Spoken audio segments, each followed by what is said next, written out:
राम बियाहन चले राजा दशरथ। राम बियाहन चले राजा दशरथ। 36 भजन बजाई जी। राम बियाहन चले राजा दशरथ।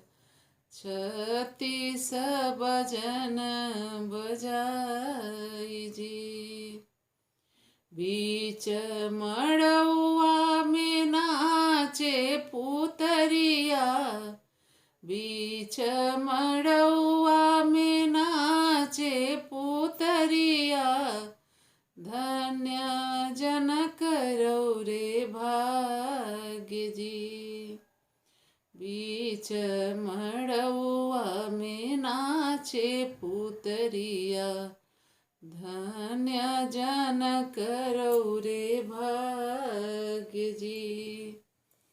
जाई बारात बगिया बीच पहुँची। जाई बरियतिया बगिया बीच पहुँची। बगिया देखत अनचित जी।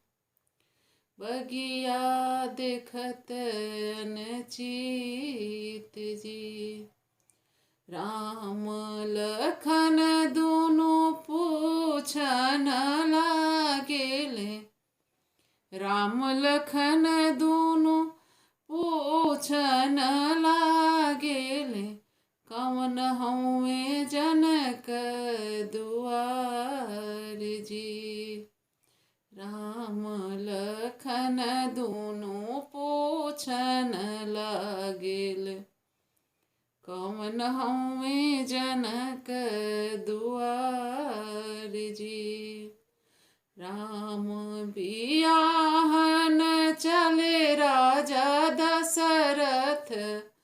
राम बियाहन चले राजा दशरथ।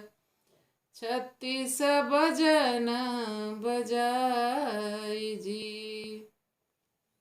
जाई बरियतिया जनकपुर पहुँची।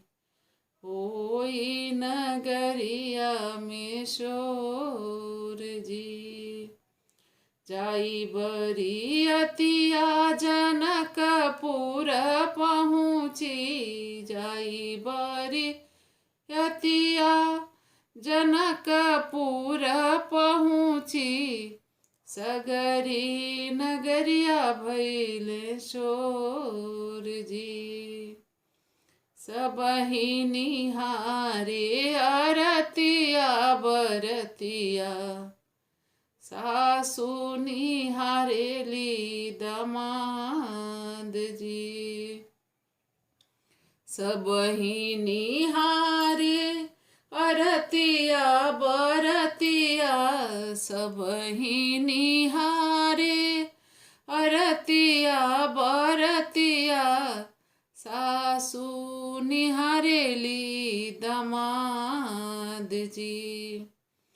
लखन निहारे मड़उआ के पुतरी।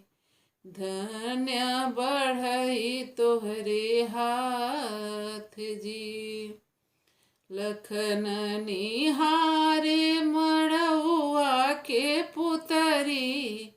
लखन निहारे मड़उआ के पुतरी। धन्य बढ़ई तोहरे हाथ हो।